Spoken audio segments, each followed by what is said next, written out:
Halo semuanya, kembali lagi sama Mimin di series manhwa tercinta kita. Karena bingung mau intro apa, jadi kita bacain komen aja lah.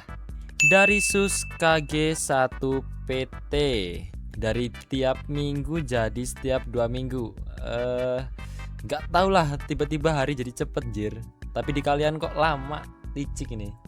Insya Allah besok seminggu aja. Terus dari Pizeta, ada tutorial cara report akun Xbox Microsoft biar dia ada ancaman dikit. Jir, biar nggak bisa main Minecraft ya.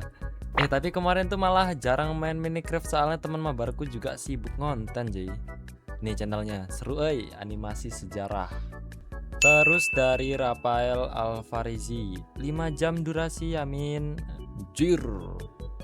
Oh iya, kemarin juga abis ngerakitin PC punya Mas Manhwa.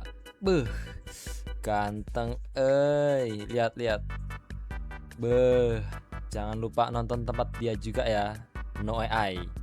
Yaudah, mari kita langsung masuk ke dalam alur ceritanya. Cerita kali ini berlanjut dengan ketua tim Jeon yang masih belum bisa menyembunyikan keterkejutannya saat melihat item yang dibawa oleh Juhyuk.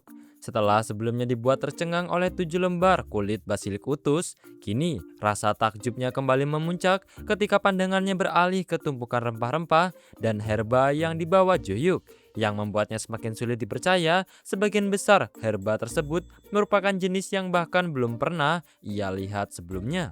Bahkan, itu bukan rempah kering biasa yang diberikan sebagai hadiah tower, melainkan rempah yang masih mentah. Yang lebih mengejutkannya lagi, seluruh kulit monster itu tampak seperti baru saja dikuliti. Melihatnya, ketua tim Jeon langsung berpikir bahwa nilai 1 lembar kulit utuh tersebut bahkan lebih mahal daripada seluruh biaya operasional departemen manajemen selama 1 bulan penuh. Dalam hati, ketua tim Jeon bertanya-tanya apakah Juhyuk benar-benar mendapatkan semua item itu hanya dari 1 kali pembersihan tower. Ia juga heran bagaimana Juhyuk bisa membawa semua barang tersebut keluar dari dalam tower. Juhyuk kemudian memanggil ketua tim Jeon dan bertanya, menurutnya berapa banyak uang yang bisa ia hasilkan dari semua barang itu. Dalam hati Juhyuk bergumam, semoga dirinya tidak terlihat seperti orang yang terlalu serakah terhadap uang. Sambil memeriksa kulit tersebut, ketua tim Jeon meminta maaf dan bertanya apakah Juhyuk bisa memberinya sedikit waktu. Mengerti maksudnya, Juhyuk pun bertanya apakah memang sulit untuk langsung memperkirakan nilainya.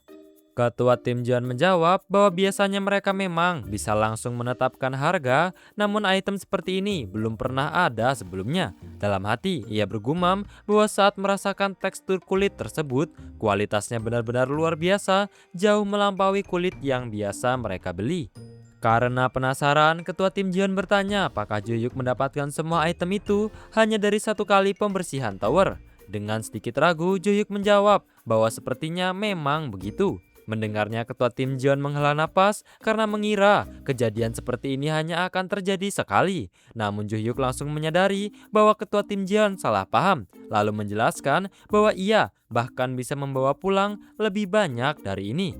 Ucapan itu sontak membuat ketua tim Jeon kembali terkejut hingga membeku. Juhyuk kemudian melanjutkan ucapannya. Ia berkata bahwa jika ketua tim Jeon membutuhkan pasokan yang stabil dan berkelanjutan, hal itu juga bisa dilakukan. Mendengar perkataan tersebut, ketua tim Jeon hanya bisa ternganga. Dalam hati ia terus bertanya-tanya bagaimana mungkin Juhyuk bisa melakukan hal seperti ini. Sambil berdeham, ketua tim Jeon berpikir bahwa Juhyuk adalah pemegang rekor peringkat S++. Jadi hal seperti ini mungkin saja baginya. Ia yakin Juhyuk pasti memiliki caranya sendiri. Karena itu, ketua tim Jeon memutuskan untuk tidak bertanya lebih jauh dan memilih untuk menerimanya begitu saja. Ketua tim Jeon kemudian mengajukan sebuah kesepakatan. Ia mengatakan bahwa departemen manajemen akan membeli semua rempah tersebut dengan harga 2 kali lipat dari rempah standar, karena bahan-bahan itu diperkirakan akan sangat berguna untuk penelitian. Mendengar hal itu, Juhyuk pun tampak senang. Setelah itu, ketua tim Jeon beralih membahas kulit basilik dan bertanya bagaimana jika seluruh kulit tersebut dijual ke masyarakat umum. Mendengar usulan ketua tim Jeon, Juhyuk langsung tersenyum dan menyetujuinya. Setelah itu ia bertanya apakah departemen manajemen juga menangani penjualan untuk masyarakat umum. Ketua tim Jeon menjawab bahwa tentu saja dan mereka akan mengurus seluruh proses penjualannya atas nama Juhyuk. Mendengar penjelasan itu, Juyuk pun mengucapkan terima kasih. Sebagai tanda terima kasih, Juyuk meminta ketua tim Jeon mengambil satu kulit utuh basilik sebagai komisi untuk Departemen Manajemen Awakening. Namun ketua tim Jeon dengan sungkan menolak. Ia berkata bahwa itu tidak perlu karena mereka memang tidak melakukan semua ini dengan mengharapkan imbalan seperti itu. Juyuk pun berkata bahwa kalau begitu, meski ini bukan pengganti sepenuhnya, ia ingin meminta ketua tim Jeon menjadi perantara untuk membeli penthouse yang sempat mereka bicarakan sebelumnya. Mendengar itu ketua tim Jeon langsung bersemangat karena mengira Juyuk akhirnya menerima hadiah tersebut. Ia bahkan berniat segera mengalihkan kepemilikannya hari itu juga. Namun Juyuk segera meluruskan kesalahpahaman itu dan berkata bahwa ia akan membayar penthouse tersebut dengan uangnya sendiri. Mendengar itu ketua tim Jeon berkata bahwa mereka bisa mengurus semuanya secara gratis, termasuk biaya komisinya. Namun dalam hati Juyuk berkata bahwa meski menghargai niat baik ketua tim Jeon, ia tidak ingin berhutang budi tanpa alasan. Sambil tersenyum, Juyuk pun menolak dengan halus. Ia berkata bahwa urusan perhitungan harus tetap jelas dan karena ia sudah mendapat banyak keuntungan dari biaya sewa Holy Sword, ia meminta agar harga penthouse langsung dipotong dari pembayaran sewa Holy Sword tersebut. Singkat cerita, Juyuk kembali ke apartemennya. Di sana Korsak terlihat sedang melakukan presentasi di depan TV. Ia membuka presentasinya dengan memperkenalkan diri sebagai Summon pertama. Tangan kanan Summoner Bong Juyuk, orang kepercayaannya, sekaligus seniman pita merah, John Korsak. Mendengar perkenalan itu, Juyuk, Razik, dan Gobang pun langsung bertepuk tangan. Korsa kemudian mulai menjelaskan misi yang harus mereka selesaikan dari lantai 42 hingga lantai 45. Ia mengatakan bahwa monster terakhir yang mereka buru di lantai 41 adalah Ironclad Basilisk. Setelah itu ia menunjukkan gambar monster di lantai 42 yang tampil di layar TV, yaitu Long-Tailed Basilisk. Menurut Korsak, monster itu tidak memiliki kemampuan yang terlalu istimewa, tetapi mereka tetap harus mewaspadai bilah tajam di ujung ekornya. Dengan semangat, Razik langsung mengangkat tangannya. Melihat itu Korsak memberinya 1 poin karena antusiasmenya, lalu mempersilahkannya berbicara jika memang ada pertanyaan. Razik pun bertanya apakah mereka akan menguliti Long-Tailed Basilisk tersebut. Korsak menjawab bahwa tentu saja mereka akan mengulitinya, namun pada pembersihan tower pertama mereka akan melewati proses itu karena prioritas utama mereka adalah meraih peringkat S++. Pengulitan baru akan dilakukan pada pembersihan tower yang kedua. Selanjutnya Korsak menjelaskan tentang Iron Jaw Basilisk di lantai 43 dan Thorn Scale Basilisk di lantai 44. Ia mengatakan bahwa mereka akan menguliti Iron Jaw Basilisk, sedangkan Thorn Scale Basilisk akan dilewati karena kulitnya dipenuhi duri tajam yang sulit dilepas dan bisa merusak kulitnya sendiri. Sambil menekan tombol remote, Korsak bertanya apakah sejauh ini ada yang memiliki pertanyaan. Jika tidak, ia akan melanjutkan penjelasannya. Setelah itu Korsak menegaskan bahwa Rainbow Basilisk adalah kunci dari rencana mereka.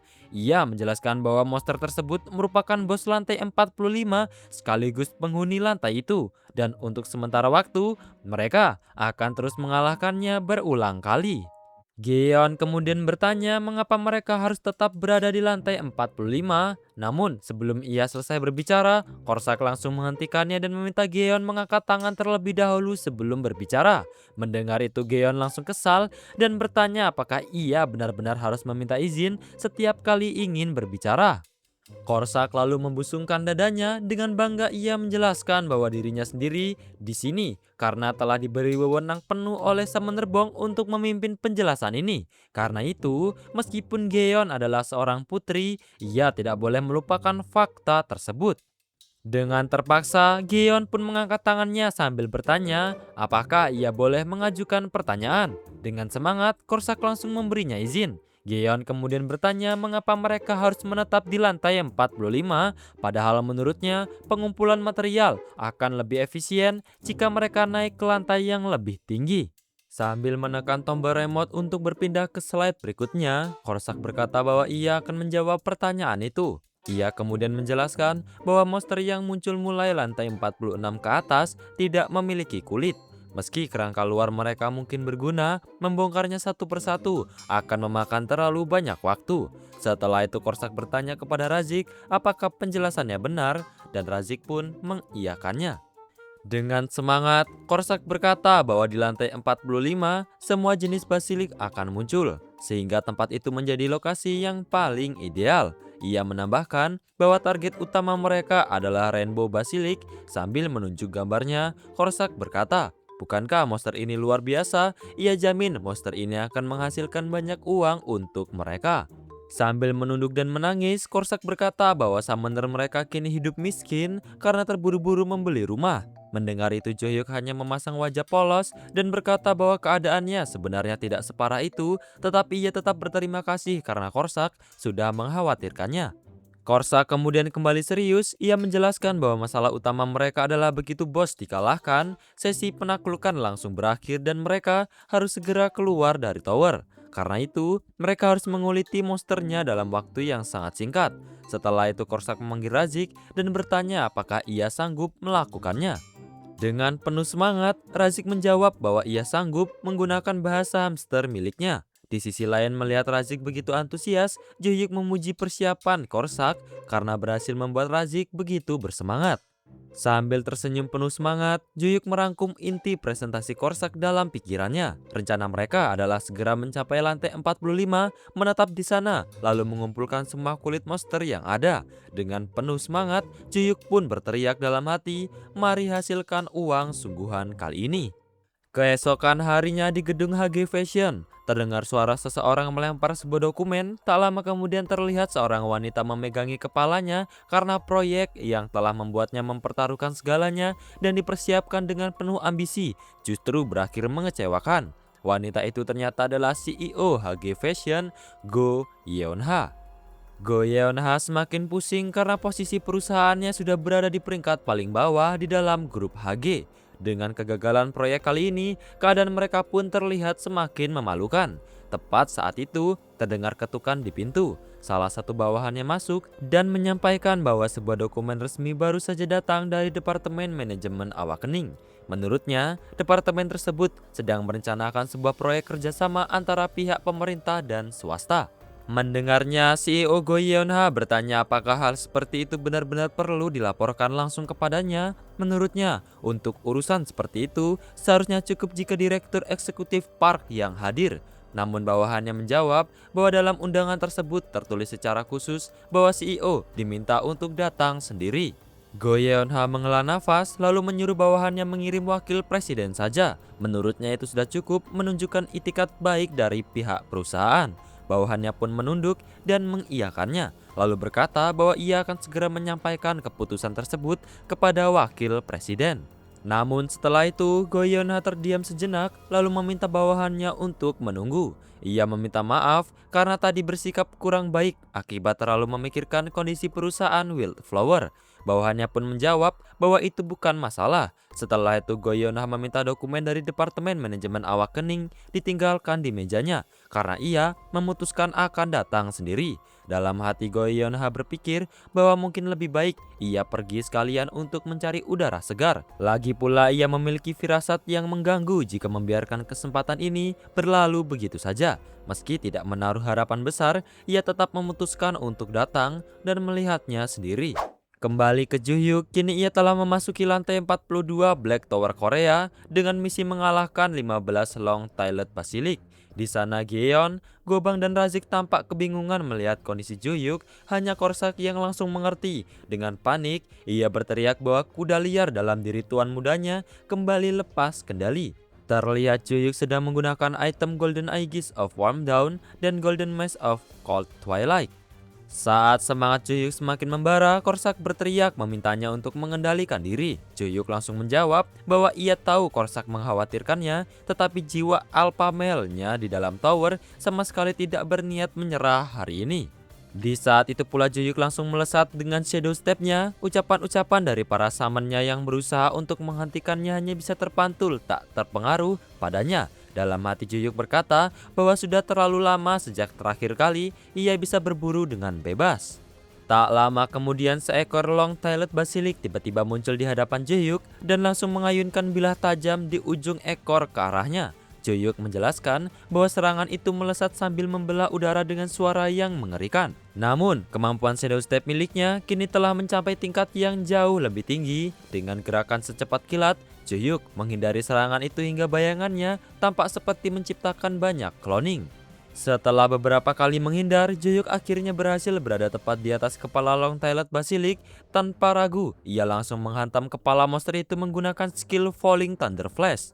Namun tepat saat itu, notifikasi penyelesaian dengan peringkat S++ tiba-tiba muncul. Joyuk pun terkejut karena ia baru saja membunuh satu monster, tetapi tower sudah dinyatakan bersih. Saat menoleh ke belakang, dugaannya benar. Korsak dan Gobang terlihat mengamuk, membantai seluruh basilik dengan sangat cepat demi menghentikan tuan mereka agar tidak terus berburu. Joyuk hanya bisa menghela nafas, tetapi tetap bersyukur karena setidaknya kali ini ia masih sempat mendapatkan satu buruan. Scene pun berganti memperlihatkan semangkuk ramen yang tampak lezat. Joyuk menjelaskan bahwa setelah kembali ke rumah, mereka makan camilan, beristirahat sejenak, lalu mereka sepenuhnya berfokus mengumpulkan kulit monster hingga tas Razik terisi penuh dengan 7 kulit utuh. Tak lama kemudian notifikasi kembali muncul memberitahu bahwa pembersihan lantai 42 telah selesai dengan hadiah berupa 4,2 kg mana stun. Keesokan harinya mereka berhasil menyelesaikan lantai 43 dan mengumpulkan kulit Iron Jaw Basilisk. Hari berikutnya, mereka melanjutkan ke lantai 44 untuk mengalahkan Thorn Scale Basilisk. Namun karena kulit monster itu dipenuhi duri dan tak bisa dimanfaatkan, mereka memutuskan untuk mengulang lantai 43 demi mengumpulkan lebih banyak kulit Iron Jaw Basilisk. Hingga akhirnya, tibalah hari yang paling mereka nantikan, yaitu penaklukan lantai 45. Misi di lantai itu adalah mengalahkan 60 basilik dari semua jenis serta satu rainbow basilik dengan batas waktu 13 jam.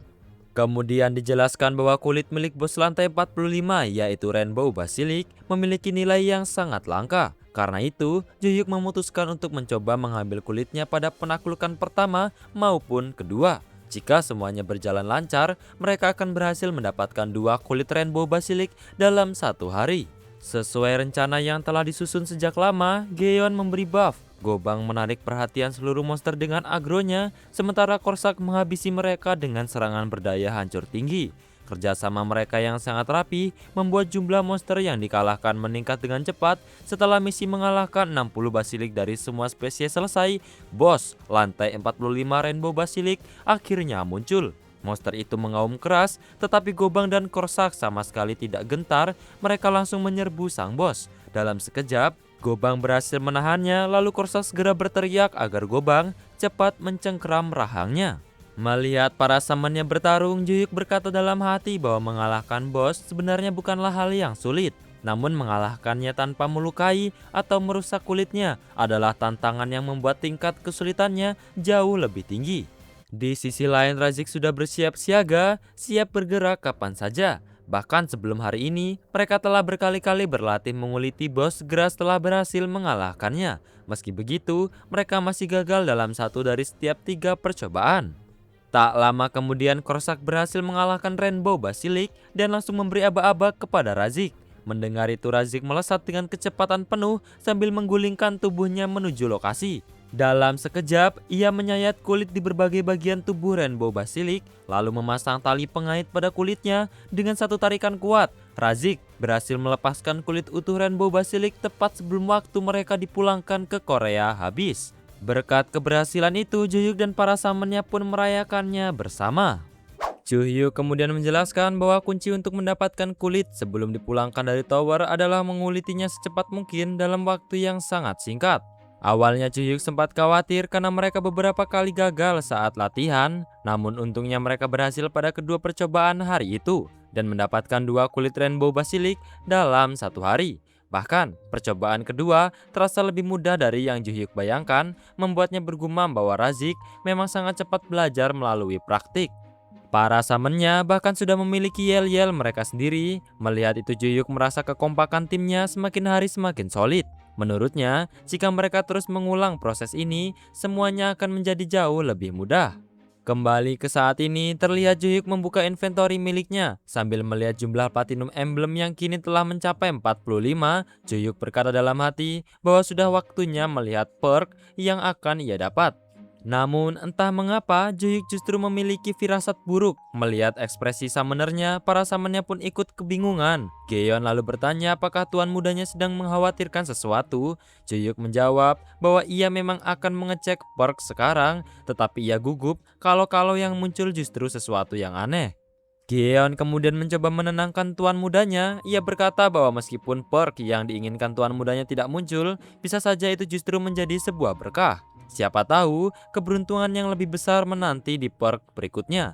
Gobang pun ikut menyemangati dengan mengatakan bahwa apapun hasilnya, ia selalu percaya kepada Summoner Bong.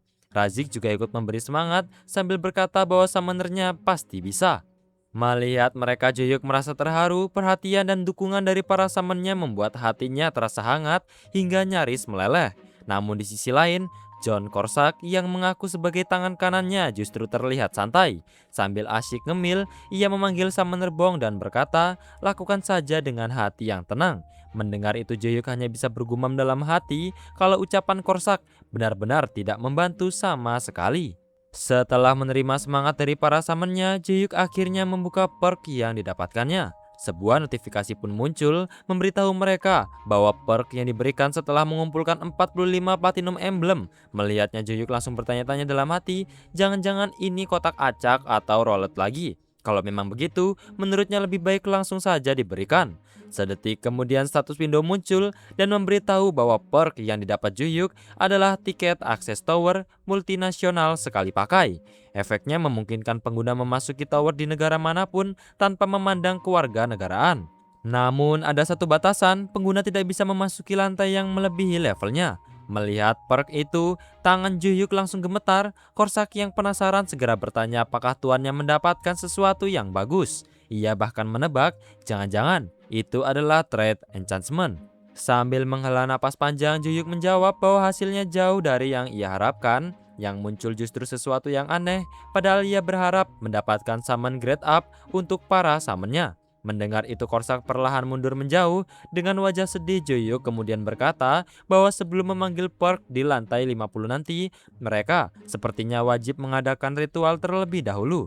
Mendengar usulan itu, Geon langsung menundukkan kepala dan berkata bahwa ia akan mempersiapkannya sebaik mungkin.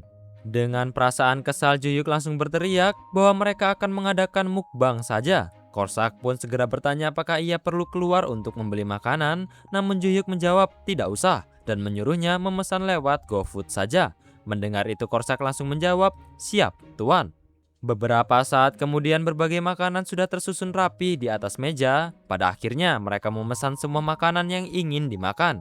Juyuk lalu membuka sekaling bir dan langsung meneguknya sambil berteriak bahwa hasil gacha perknya benar-benar ampas. Sehingga suasana hatinya sedang buruk. Hari ini mereka akan makan sepuasnya. Juyuk kemudian memanggil Korsak dan mengajaknya minum bir bersama. Dengan ragu, Korsak berkata bahwa minum bir saat sedang bertugas.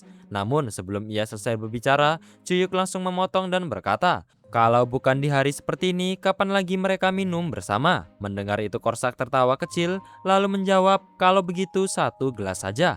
Scene kemudian berpindah ke departemen manajemen Awakening. Terlihat CEO Go Yeon-ha sedang diarahkan oleh salah satu pegawai menuju ruang pertemuan.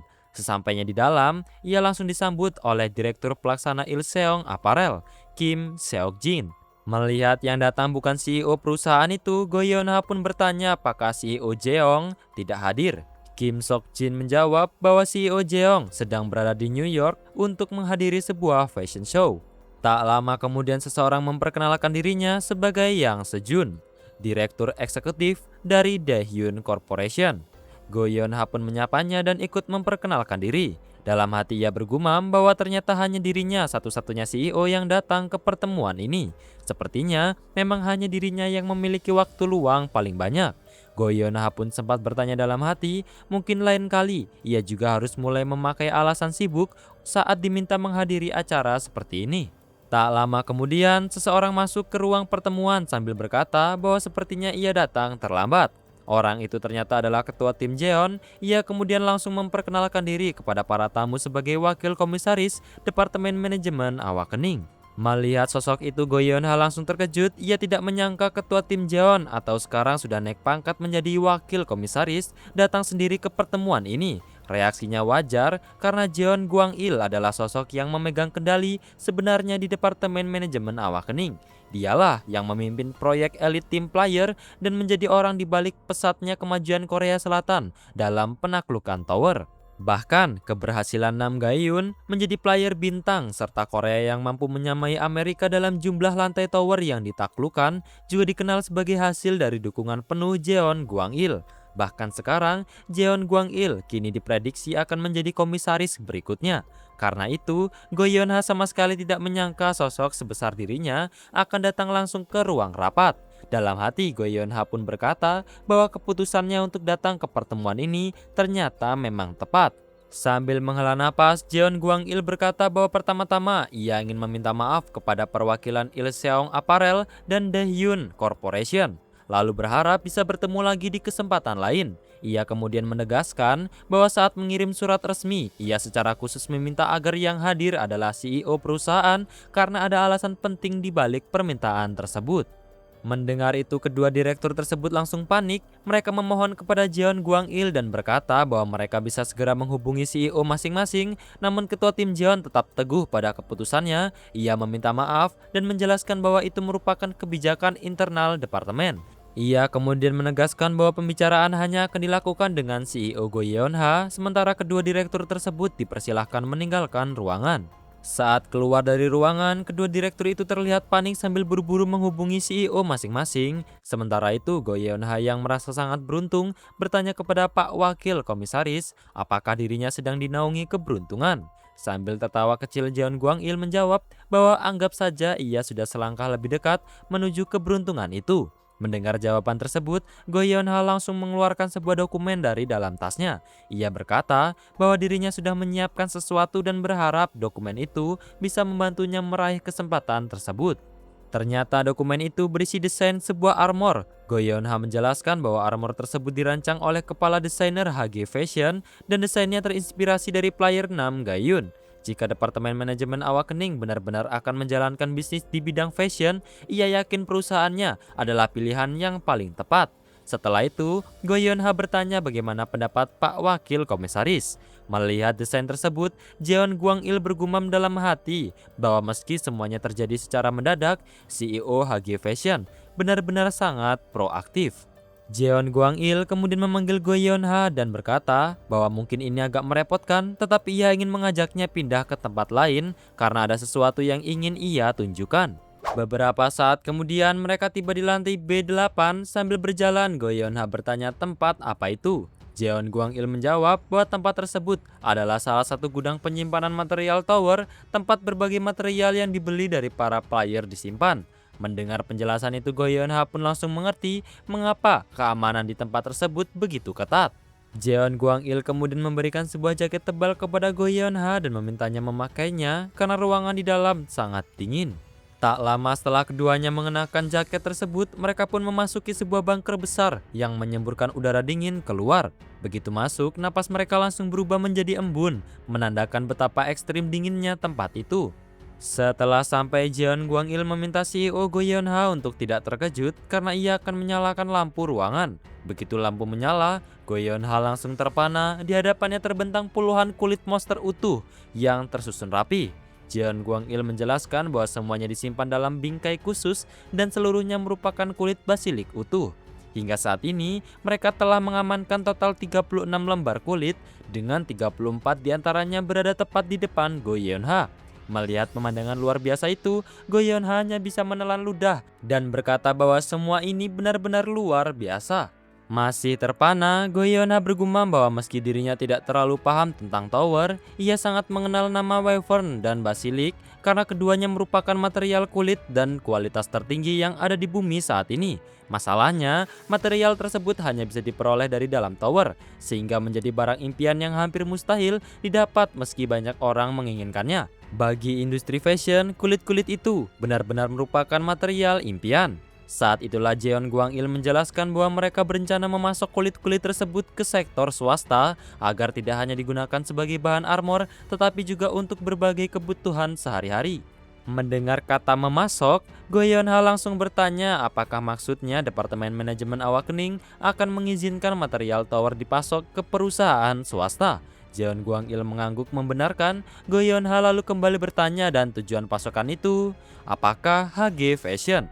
Jeon Gwang-il pun menjawab bahwa untuk saat ini kemungkinan besar memang begitu.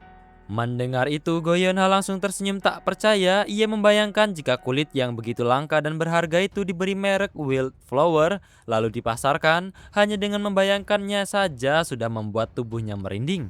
Go Yeon-ha kemudian bertanya kepada Jeon Gwang-il. Tadi ia mengatakan total ada 36 lembar kulit, lalu di mana dua sisanya? Sambil tersenyum, Jeon Gwang-il menjawab bahwa ia memang sudah menunggu pertanyaan itu. Setelah itu mereka membuka satu ruangan lagi. Di dalamnya terlihat dua kulit utuh rainbow basilik yang langsung membuat mata Go Yeon-ha terpaku. Saat pintu terbuka sepenuhnya, cahaya menyilaukan memancar hingga ia refleks menutupi wajahnya. Ia bahkan merasakan aura yang begitu hidup, seolah kulit itu masih bernapas dan bergerak. Dengan mata berbinar, Go Yeon-ha pun bertanya-tanya apakah kulit monster benar-benar bisa seindah ini. Dari tampilannya saja, benda itu sudah tampak seperti sebuah karya seni. Jeon Gwang-il kemudian berkata bahwa untuk sementara mereka akan memulai dari stok pertama yang ada di sini. Namun ucapannya tiba-tiba dipotong oleh Go Yeon-ha yang terlihat sangat bersemangat. Ia berkata bahwa stok kedua nanti juga harus tetap menjadi milik HG Fashion. Menurutnya, hanya dirinya satu-satunya CEO yang datang ke rapat ini, jadi perusahaannya pantas mendapat hak prioritas untuk membeli kulit-kulit tersebut. Mendengar itu, Jeon Gwang-il tertawa kecil dan berkata bahwa soal itu bisa mereka bicarakan nanti. Namun sebelumnya ada satu syarat. Dengan nada serius ia meminta Go Yeon-ha merahasiakan semua ini hingga produk berbahan kulit tersebut resmi dipasarkan. Go Yeon-ha pun langsung menyanggupi dan berkata bahwa ia akan memastikan seluruh teknisinya menandatangani perjanjian kerahasiaan agar tidak terjadi kebocoran sedikit pun. Dengan wajah serius, Go Yeon-ha melanjutkan pembicaraan. Menurutnya, mereka bahkan belum membahas hal yang paling penting, yaitu harga pasokan kulit tersebut. Sambil mengambil sepotong kulit, Jeon Gwang-il menjawab bahwa justru itulah masalah yang paling sulit. Bahkan potongan kulit sisa sebesar bantal yang ia pegang itu saja saat ini mereka beli seharga 10 juta won per lembar. Melihat potongan kulit tersebut, Go Yeon-ha langsung menyadari bahwa polanya sudah rusak dan warnanya sedikit memudar. Meski begitu, kulit seperti itu tetap sangat langka dan hampir mustahil didapatkan oleh sektor swasta. Go Yeon-ha pun berkata bahwa perbedaan kualitasnya memang sangat jauh, bahkan hanya dengan melihatnya menggunakan mata telanjang saja, perbedaannya sudah terlihat jelas. Jeon Gwang-il lalu berkata bahwa sebelum Go Yeon-ha pulang, mereka akan menyiapkan satu sampel kecil. Ia meminta Go Yeon-ha membawa sampel itu kepada para ahli kulit di perusahaannya dan membiarkan mereka sendiri yang menentukan nilai kulit tersebut. Mendengar itu, Go Yeon-ha hanya tersenyum heran. Dalam hati ia berkata bahwa ini benar-benar menarik dan seperti dugaannya, Jeon Gwang-il memang bukan orang biasa. Scene kemudian berpindah ke sebuah penthouse di Cheongdam, Seoul. Terlihat Jo Hyuk bersama seorang pelayan sedang menaiki lift pribadi. Selama perjalanan, Jo Hyuk masih terpukau menikmati pemandangan malam yang terlihat dari dalam lift. Ternyata proses balik nama penthouse itu sudah selesai. Dan kini untuk pertama kalinya penthouse tersebut resmi menjadi milik Jo Hyuk. Sesampainya di depan pintu masuk, sang pelayan langsung mengucapkan selamat atas rumah barunya. Namun Jo Hyuk justru terkejut saat melihat sebuah lobi yang begitu luas ternyata berada di dalam penthouse itu sendiri. Pelayan itu kemudian menyerahkan kartu akses lift pribadi dan penthouse kepada Jo Hyuk. Ia juga mengatakan bahwa jika ada keperluan mereka siap membantu selama 24 jam. Setelah mengucapkan selamat beristirahat, pelayan itu pun pamit. Jo Hyuk kemudian menempelkan kartu akses ke gagang pintu masuk. Dalam hati ia berkata bahwa dirinya sengaja datang lebih awal untuk menginap dan merayakan rumah barunya. Namun begitu masuk, ia langsung tertawa sendiri sambil berkata kalau tempat ini benar-benar luar biasa, bahkan ia sudah tidak ingin kembali ke apartemen lamanya lagi. Jo Hyuk kemudian memanggil seluruh samennya. Baru saja muncul, Korsak langsung berkata kalau dirinya adalah tangan kanan sekaligus orang kepercayaan Samen Rebong. Namun sebelum sempat menyelesaikan ucapannya, ia langsung terdiam saat melihat ruangan yang begitu luas. Gobang pun kebingungan dan bertanya tempat apa ini karena terasa sangat luas, tinggi, dan nyaman. Geon ikut berkomentar bahwa tempat ini benar-benar mewah, bahkan seperti istana. Sementara Razik hanya bisa terpukau sambil berkata bahwa tempat ini sangat keren. Melihat reaksi mereka, Jaehyuk yang sudah tidak bisa menyembunyikan rasa senangnya pun berkata bahwa mulai hari ini, inilah rumah baru mereka. Ia lalu mempersilahkan para samennya berkeliling dan melihat-lihat sepuasnya. Tak lama kemudian Korsak mencoba melihat kamar mandi dan langsung berteriak kalau bahkan toiletnya terasa seperti sebuah karya seni. Menurutnya rasanya sampai berdosa kalau boker di sana. Di sisi lain, Gaeon mencoba lift pribadi di dalam rumah dan dibuat kagum karena penthouse itu memiliki luas sekitar 1000 meter persegi dengan 10 kamar. Rumah itu bahkan begitu besar hingga memiliki lift sendiri. Sementara itu Gobang berlari ke sana kemari dalam wujud raksasanya sambil berteriak kegirangan karena langit-langitnya sangat tinggi membuatnya bisa berlari sepuasnya. Melihat Gobang berlarian, Korsak langsung panik dan berteriak menyebutnya orang gila. Ia mengingatkan bahwa rumah itu dibeli sama Nerbong dengan susah payah, jadi jangan sampai dirusak. Jaehyuk juga dibuat kagum dengan ruang hiburannya yang terasa seperti bioskop. Sistem suaranya luar biasa dan semua konsol game terbaru pun sudah tersedia. Selain itu, penthouse ini juga memiliki 8 kulkas dan 11 toilet. Namun tak lama kemudian, perhatian Jaehyuk tertuju pada sebuah remote. Dengan penasaran ia pun bertanya, remote apa ini? Karena penasaran, Jaehyuk iseng menekan remote tersebut. Tiba-tiba tirai raksasa di hadapannya terbuka, membuat Jaehyuk dan Gaeon langsung terpana. Mereka pun berdiri memandangi indahnya gemerlap lampu kota dari balik jendela besar itu. Di momen itu, Korsak berkata dengan serius bahwa dunia ini tidak boleh hancur dan ia tidak akan membiarkannya terjadi. Gobang ikut menyatakan bahwa warrior ini juga akan melindungi dunia milik summonernya. Gaeon pun menambahkan bahwa ia akan mendedikasikan hidupnya untuk tujuan itu. Mendengar semua itu, Jaehyuk yang tersentuh hanya bisa bergumam dalam hati. Apa ini yang disebut overdosis romantisme? Setelah itu ia mengajak para samennya untuk terus bekerja keras bersama-sama. Baiklah, segini dulu video pada hari ini. Mimin minta maaf kalau ada salah pengucapan. Semoga kalian terhibur. Sampai jumpa lagi di video berikutnya.